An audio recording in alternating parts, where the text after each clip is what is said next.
tous, Jérém de Fish & Tricks. Alors comment ça va? J'espère que ça va bien. Moi ça va super. J'ai un petit peu mitigé mais on a quand même du soleil. C'est les premières belles journées du printemps. Donc on va pas se plaindre. On va essayer de faire du poisson. Alors, on va pêcher au poisson nageur. On va également pêcher avec un peu de leurre souple je pense. Enfin, on verra en fonction des postes et puis je vous montrerai un peu qu'est-ce que j'utilise comme leurre selon le spot et pourquoi j'utilise et dans quel sens je vais l'utiliser. Généralement je commence par la couche d'eau supérieure et après je descends. Donc ça, si jamais je m'accroche, au moins je pourris pas le spot. Parce que quand vous accrochez et que vous tirez sur votre canne, et, enfin, vous faites un bordel pas possible. Et des fois on est carrément obligé d'aller chercher le leurre là où il est coincé parce qu'on n'arrive pas à le décrocher. Donc ça peut être problématique. Donc voilà, donc là je vous emmène sur ce petit spot. Donc c'est un petit spot donc en première catégorie, en Normandie. Je suis arrivé assez tard, je suis arrivé sur le coup de midi, quelque chose comme ça. Donc c'est vrai que c'est un peu tard. Mais là c'est le meilleur moment de la journée. On est quand même sur le plus chaud de la journée. Donc c'est ces heures là qu'il faut s'appliquer à pêcher en début de saison. Pendant la belle saison à l'été, ça va être le contraire. On va chercher plutôt de pêcher le matin ou le coup du soir. Mais là en début de saison, mars, avril, là on cherche un peu à pêcher en plein après-midi dans les heures les plus chaudes. Voilà. Donc je vous emmène avec moi et puis on voit ce que ça donne. Allez. Donc ça c'est ma petite Dexterity. Donc ça c'est une canne qui va pouvoir lancer des leurres annoncés à 0,7-8 grammes. Donc peut-être 9 grammes max, mais enfin voilà, c'est à 8 grammes de toute façon, ça sera vraiment son maximum je pense. Moi j'ai des leurres qui sont annoncés à 8 grammes que j'ai pas moi-même et du coup j'ai rajouté un peu de vernis tout ça, donc on va être à 9 grammes ou quelque chose comme ça et c'est vraiment sa limite quoi. On sent qu'après ça va être compliqué pour elle. Donc là, qu'est-ce qu'on va utiliser comme leurre? J'ai bien envie de commencer d'abord avec ce genre de poisson nageur.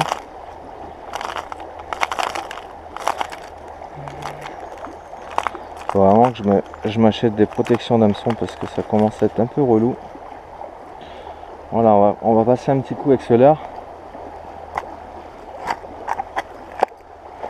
L'avantage de ce leurre c'est qu'il nage tout seul.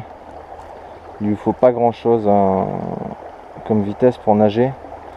Donc on va pouvoir passer tranquillement sur le spot tout en déclenchant bien les attaques. Et s'il faut, le mieux pour ce genre de spot là-bas, comme c'est un peu profond, ça serait quand même de lancer une petite tête plombée avec un leurre souple. Mais j'ai pas envie d'accrocher et de pourrir le spot tout de suite quand même. Alors même si on a accroché un petit peu tout à l'heure, on n'a pas mis les pieds là-bas, on laisse la zone un peu calme. On sait jamais, il y a peut-être encore un poisson qui va pouvoir venir taper, on sait jamais. Donc on va voir. Donc là l'avantage du casting sur les petites rivières, c'est vraiment ça, c'est précision, vous voyez, ça lance tout seul. Donc voilà, là je suis un peu court encore en fluoro là, d'habitude j'ai un peu plus. Normalement j'ai vraiment une longueur de canne, là comme j'avais cassé la dernière fois, j'ai coupé parce que j'avais mon badling qui était un peu abîmé. Et donc là il me manque à force, voilà, il manque un petit peu là, il serait temps de le refaire. Mais bon, on a quand même assez de discrétion. Donc, par contre j'utilise un nœud Pixet. Alors, je sais pas si vous allez bien le voir. Voilà, donc c'est un nœud qui a une forme conique. C'est un nœud qui a une forme conique et il a la particularité de très bien passer dans les anneaux. Donc ceux qui pêchent, j'ai vu la dernière fois quelqu'un qui me disait sur un groupe Facebook, quelqu'un qui me disait qu'il ne pêchait justement pas avec de fluoro à la truite parce que il pêchait en 13 directement raccordé à son leurre parce qu'il voulait pas le nœud de raccord pour soi-disant qu'il avait des micro guides, micro anneaux, etc. Enfin moi j'ai des micro guides, comme on peut le voir, c'est pas des anneaux qui sont très gros, donc c'est la même chose. Et le leurre part tout seul, il n'y a pas de problème. Après il suffit de bien régler son moulinet. Vous voyez, ça part vraiment tout seul quoi.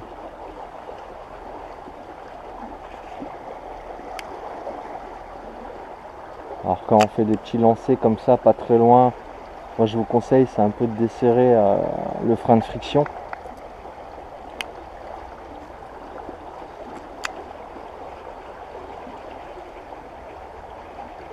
plus que d'habitude, afin que le leurre parte vraiment facilement.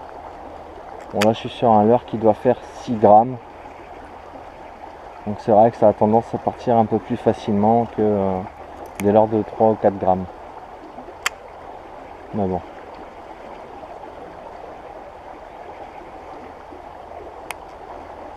Et l'avantage en casting, c'est que vous relancez aussitôt, hein, on ne perd pas de temps, on perd vraiment pas beaucoup de temps.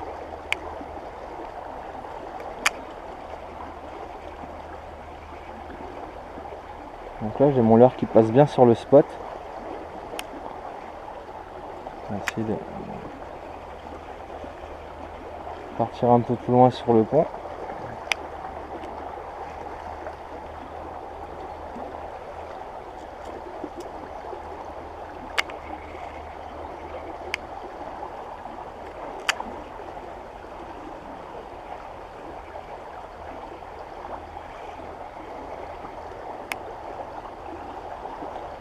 Pour l'instant, il n'y a rien qui décide de bouger. Alors après, j'ai peut-être fait fuir le poisson, hein. Je me suis approché assez près quand même.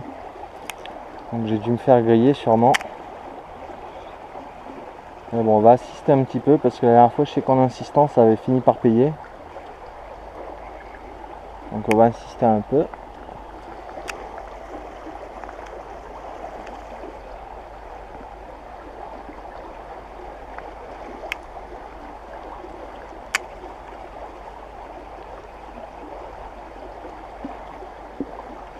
Après j'aurais peut-être dû l'attaquer directement en leurre, mais bon.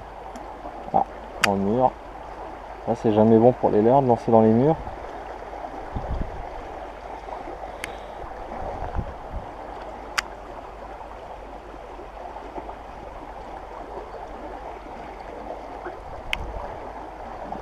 Et ouais, ça nous permet, le casting nous permet vraiment de gagner énormément de temps, surtout sur les petites rivières comme ça là, où là on doit avoir 5 mètres de large à peu près. Donc enfin, voilà, vous voyez. Alors, par contre, c'est pas très gros.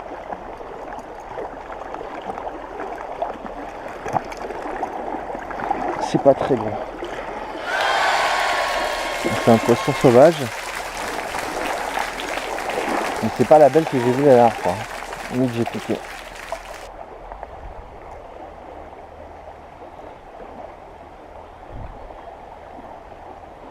Bon, on verra ça après.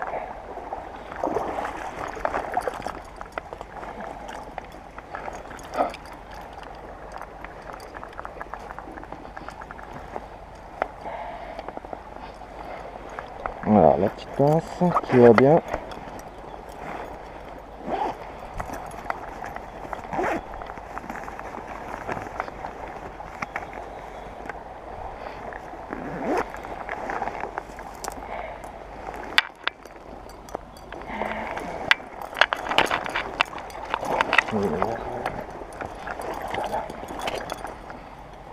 Alors, elle est pas très grosse et pourtant, vous voyez, elle a pas eu peur d'aller se jeter sur un voleur comme ça, hein.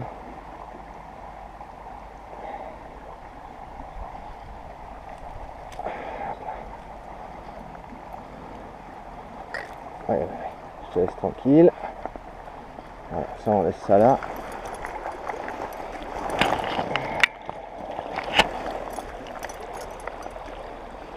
Voilà, donc un beau poisson normand. Je sais pas si vous allez bien le voir. Évite de trop la manipuler.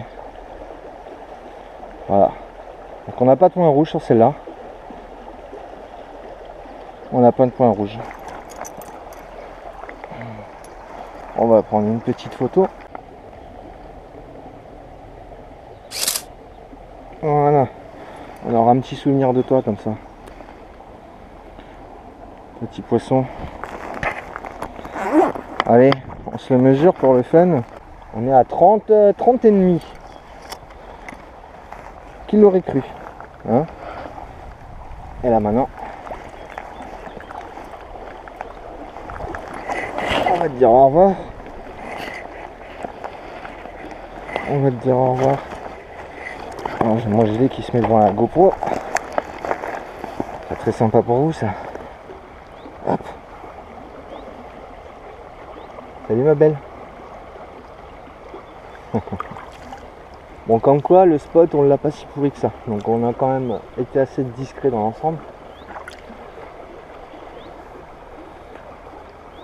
Bon, on a toute la partie là bien sûr, hein, toute la bordure, on fera pas une truc dessus, ça c'est sûr. Mais on peut arriver à aller les chercher là-bas au niveau du pont là pour les inciter à venir. Hein. Donc on est reparti, on va essayer de relancer encore un petit peu, on sait jamais. Parce que c'est pas le poisson que je cherche. Donc peut-être qu'il y est, peut-être qu'il n'y est pas, mais toujours insister, faut pas avoir peur. Hein. Donc, je pense à certaines personnes hein, qui font 3 lancers sur un spot et qui s'en vont, et des fois passer pas correctement le spot et le poisson ne sortira pas de son trou s'il est en mode je suis caché et je bouge pas. C'est un peu plus difficile. Il faut les inciter à venir prendre le leur, quoi. Autant des fois ils sont en chasse et il n'y a pas de problème, et autant des fois ils sont vraiment en inactivité. Là on est encore dans la période d'avril, hein, c'est pas la meilleure période. Même si aujourd'hui on a du beau temps, faut pas oublier que les températures il y a 2 jours encore elles étaient très très basses quand même. Donc quand vous avez 10 degrés, enfin voilà, ça réchauffe pas énormément les eaux. Hein. Là aujourd'hui on devra avoir 15-16 degrés normalement si je dis pas de bêtises. Donc c'est déjà un peu plus intéressant. Mais pour que ça réchauffe des eaux, il faut pas mal de journées comme ça ensoleillées. Hein. Là je le sens, hein. Je suis en waders, mes waders c'est des 4 couches et je peux vous dire que je sens l'eau qui est froide. Hein. Mais ça faisait 30 cm quand même, j'aurais pas cru. Hein. Je la voyais un petit peu plus petite. Et moi ce que je veux, c'est ta copine. C'est ta grosse copine qui se trouve là-bas là. Donc on va refaire quelques lancers, on va voir s'il faut changer de leurre ou pas. S'il faut chercher un peu plus en profondeur ou pas. Voilà. Généralement quand je pêche au leurre, moi j'aime bien c'est pêcher. Donc là on est face à la berge, là comme ça je me décale presque 3/4, donc 3/4 amont. Je lance, si possible pas dans le mur et si possible un beau lancer, forcément. 3/4 amont et en fait votre courbe, votre leurre va dessiner une courbe déjà. Voilà. Là, vous voyez, je sais pas si on voit bien la courbe, mais ça commence déjà à dessiner la courbe et le leurre en fait vient comme ça, il tourne un peu et je trouve que c'est souvent à ce moment-là qu'on a les touches. Quand hop, il change de direction et il commence limite à remonter un peu le courant. Et ça j'adore. C'est surtout les truites qui me semblent qui adorent parce que on a encore eu la preuve. Hein, de toute façon, là où ce que ça a mordu, ça a été pile poil là où ce que le leurre a commencé à changer de direction. Alors c'est souvent le cas. Hein. Donc autant pour tout ce qui est nymphes, mouches, etc. On n'aime pas draguer, mais autant au leurre j'adore draguer. Voilà, casting, rapidité, précision, que demander de plus. Franchement, c'est une pêche que j'ai découvert il y a 3 ans. Je voulais me mettre un peu au casting et pour voir ce que ça donnait un peu. Et franchement, c'est juste royal quoi. Alors ça a été le premier type de casting que j'ai utilisé, ça a été ça, du BFS. Hein. Donc vous lirez un peu à droite à gauche, ouais, faut pas commencer par ça, nanani nanana. Si vous êtes déterminé à arriver à quelque chose, vous y arrivez. Hein. Donc c'est pas le plus facile, je dis pas, hein, parce qu'au départ il faut un peu de dextérité, etc. Donc ça va venir. Mais il suffit de persévérer un petit peu. Hein. On voit souvent sur le Bon Coin des gens qui vendent des cannes casting parce que ils n'arrivent pas à s'en servir, mais en même temps je pense qu'ils n'ont pas trop cherché à s'en servir, hein. Enfin à arriver à bien s'en servir. Parce qu'il n'y a rien de compliqué. Hein. Et en BFS c'est royal. Sur les petites rivières comme ça, c'est casting, c'est magique. Alors je dis pas, il y a des personnes qui vont être très précises quand même avec des spinnings, hein, mais moi c'est pas mon cas. Hein. C'est vraiment pas mon cas. Alors après, du coup je ne pêche quasiment plus en spinning, donc c'est peut-être la raison aussi, mais en casting j'adore, c'est beaucoup moins fatigant au final, quoi. C'est beaucoup moins lassant, c'est beaucoup moins... Enfin voilà, il n'y a pas de pick-up, je dois lancer vite, refermer mon pick-up, vite mouliner parce que j'ai ma bannière. Non, là le leurre il touche l'eau, hop, on mouline, c'est parti quoi. Et on relance instantanément, hop, c'est reparti. C'est un gain de temps incroyable. Et sur une journée, ça vous fait une paire de lancers en plus, quoi. Donc potentiellement, ça vous fait peut-être prendre aussi plus de poissons. Potentiellement, vu qu'on passe plus de temps à pêcher, on a plus de chances de prendre de poissons. Après, je dis pas qu'on en prendra plus, mais potentiellement, on pêche plus. Quelqu'un qui va 1 heure à la pêche, prenez 2 personnes du même niveau, qui pêchent le même type d'endroit, etc. S'il y en a un qui pêche qu'1 heure et l'autre il pêche 10 heures par jour, forcément il y a plus de chances que celui qui pêche 10 heures par jour il attrape plus de poissons. Donc c'est un peu le même principe.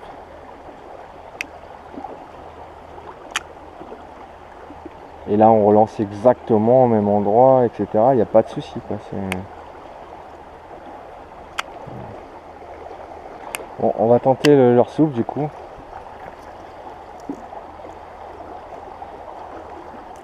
Là normalement on a pris le peu de poissons actifs qu'il pouvait y avoir. Donc, sur ce spot en tout cas. Ça pourrait être intéressant aussi de refaire un tour en arrière, parce qu'on est passé tout à l'heure avec les nafs. Donc voilà, donc là on va partir sur un petit leurre souple, avec une petite tête plombée, ça doit être 2 ou 3 grammes je crois. Un leurre type articulé un peu, donc ça va avoir la particularité de nager vraiment tout seul. Une tête pour bien fondre le courant. Et puis voilà quoi, on va voir un peu si on arrive en pêchant un peu plus lentement à déclencher peut-être un autre poisson sur ce spot. Là on a vraiment un spot intéressant parce qu'il y a vraiment beaucoup de fond au niveau du pont et les bordures sont vraiment creusées. Donc ce qui fait un bon habitat pour des trucs qui seraient cachés. Donc on va voir ce qu'on peut faire. Allez, c'est reparti. Là maintenant si j'accroche et que je dois vraiment aller chercher mon leurre, bon bah c'est pas trop grave, au moins on aura fait le poisson, on aura pêché un peu au leurre dur d'abord et voilà, on aura fait ce qu'il faut sur ce spot quoi. Là maintenant bon si on refait un poisson c'est bonus quoi. Alors j'aime pas trop pêcher en descendant le courant.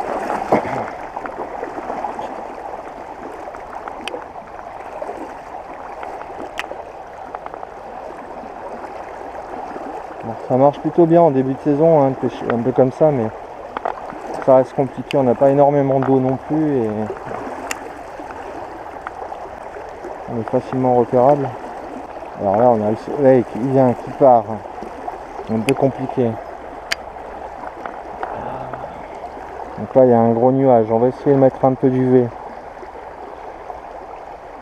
On va changer de leurre, on va repartir sur un leurre dur.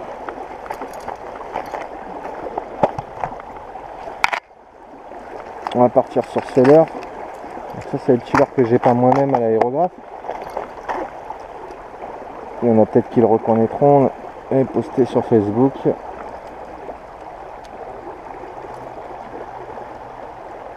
Voilà. Donc le petit coloris verron que je me suis fait.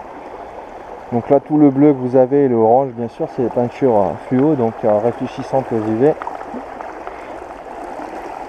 Donc la couleur ressort plutôt pas mal. Alors ça c'est un leurre, hein, un gros leurre, hein, c'est du 66. C'est du 66 pour du 8 grammes, donc c'est celui-là que je vous parlais tout à l'heure, que une fois peint il doit tourner à 9 grammes. Enfin une fois verni plutôt. Alors c'est pas un leurre qui nage tout seul à part dans du fort courant comme là où, je suis pas sûr qu'on le verra, mais il nage un peu. Mais c'est pas ouf, par contre il fait des écarts quand vous le twitchez, c'est juste magique quoi. Enfin, moi j'adore les leurres qui font des écarts comme ça, c'est... J'adore ce leurre, j'adore cette nage. Alors bien sûr c'est pas un leurre que je vais employer sur tous les spots, mais j'adore cette nage. Et pour pêcher à contre-courant comme ça, là c'est parfait. Donc il décroche pas, hein. Il décroche pas du tout, et puis voilà, ça pêche super bien quoi. Après il faut qu'il y ait du poisson qui soit enclin à monter dessus quoi, ça c'est encore un autre problème. Donc là on a toute cette partie là qui est quand même assez intéressante. Donc on l'a un peu quand même exploré tout à l'heure avec la nymphe. Maintenant on va essayer de passer sur du leurre. Ce sera plus intéressant. Donc on a le soleil qui est revenu. Donc il part, il revient, il part, il revient, il sait pas trop ce qu'il a à faire. Donc, ça suit pas. Essayer un peu plus lentement avec autre chose. Lui juste du linéaire, limite ça lui va parfaitement. On pêcher un peu plus lentement et après on repassera sur un leurre souple, peut-être un black minnow s'il va avec moi, je sais pas. Ce type de leurre. Avec un texan au bout. Pour bien les gratter. Parce que là il doit y avoir du poisson hein, dans cette cuve là. Il doit y avoir du poisson.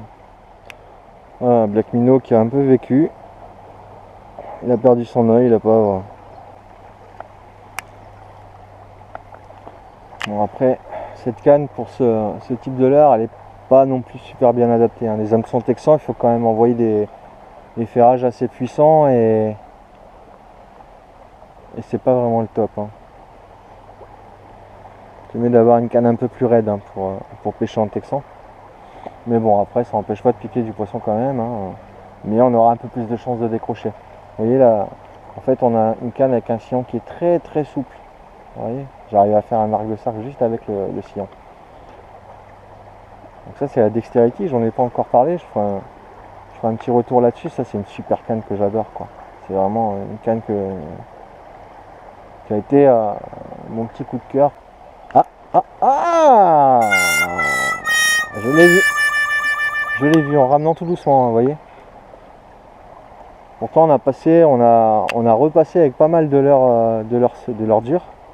Mais en pêchant plus rapidement, on n'a pas déclenché un poisson. Là, il y a quelque chose qui est venu taper. Oh putain, non, pas ça. Pas là-bas en plus, quoi, s'il te plaît, quoi.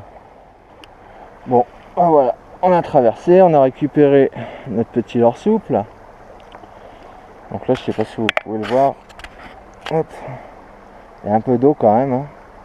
Donc là, c'est quand même assez intéressant par ici, là, et ça fait un beau calme. C'est peut-être de là que c'est sorti tout à l'heure de toute façon. Hein. Toute la bordure là ici, l'eau est assez calme, il y a un contre-courant un peu, ça repart dans l'autre sens. Et là vous avez pas mal de bouffe qui traîne dans ce secteur là. Donc c'est le spot où on a insisté un peu tout à l'heure quand même. On pêchait pas assez près après, ouais, c'est vrai qu'on pêchait trop loin. Enfin pas assez loin. On était de l'autre côté et on tapait la veine d'eau. Ouais, il aurait fallu encore avancer un peu plus. On verra ça pour la prochaine fois. Donc là, ce serait intéressant de le pêcher dans l'autre sens. Au leurre souple comme ça. On pêchait en descendant le courant plutôt que le remonter. Et d'insister un peu sur cette zone là. On pourrait peut-être payer. Ah, il y a une truite qui suit. Il y a une truite qui suit. Il y a une truite qui suit et qui s'est barrée. Il y a un truc qui a suivi. Vous voyez, quand je vous dis qu'il faut insister des fois. Alors je sais pas si vous l'avez vu vous, ça m'étonnerait. Mais il y avait quelque chose d'assez gros qui suivait. Alors une truite je sais même pas. Je me demande si c'était pas même un chevenne tellement c'était beau. Mais bon c'est possible après. Hein. Rivière normande, les truites de 40-50, il y en a. Hein. Il y en a. Voilà les amis, cette session se termine. Donc on aura remonté un poisson, un joli poisson, on va dire taille moyenne. Donc c'était plutôt pas trop mal. Ça aurait pu mieux se passer, comme ça aurait pu moins bien se passer. Donc on va pas trop se plaindre, on a vu un peu d'activité, ça commence à se réveiller un petit peu, donc c'est plutôt sympa. J'avais tourné quelques images pour vous montrer un peu la pêche à la nymphe au fil. J'ai fait un poisson, mais c'était une petite brème bordelière. Donc je vous mettrai une photo, pour vous montrer ça, mais on rentrera peut-être un peu plus en détail dans une prochaine vidéo sur la pêche à la nymphe au fil. Donc si vous avez aimé la vidéo, n'hésitez pas à mettre le petit pouce bleu qui va avec. N'hésitez pas à commenter aussi, hein, si vous avez des questions ou autres. Et si vous n'avez pas aimé la vidéo, pareil, hein, vous pouvez mettre un petit pouce vers le bas en expliquant pourquoi vous n'avez pas aimé dans les commentaires. Et toujours mieux d'être constructif dans la critique. Et n'hésitez pas à vous abonner sur la petite case en bas à droite. Et je vous dis à bientôt pour une nouvelle session. Allez, ciao!